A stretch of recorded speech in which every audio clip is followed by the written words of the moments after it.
Welcome to the Rim Break Rodeo. We hope this video helps. You start inside the Files app because Android 11 isolates app folders. This is the fastest way to grant a specific folder.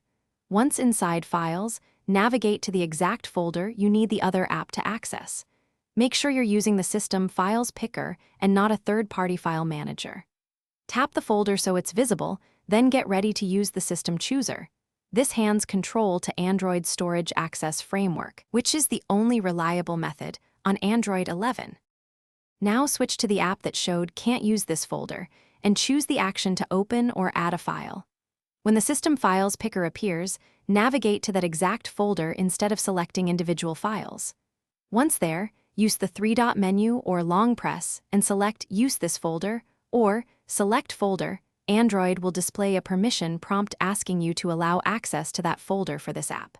Confirm. This explicitly grants the app access via the Storage Access Framework. Once you grant folder access, return to the app and try the operation again. It should now read and write as allowed. If it still fails, force stop the app and reopen it to make sure permission state refreshes. Make sure the folder path hasn't changed, and repeat the folder grant if needed.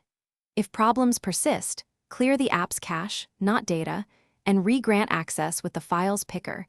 That single reauthorization solves most remaining permission glitches on Android 11. Thanks for watching. Consider subscribing if we helped you.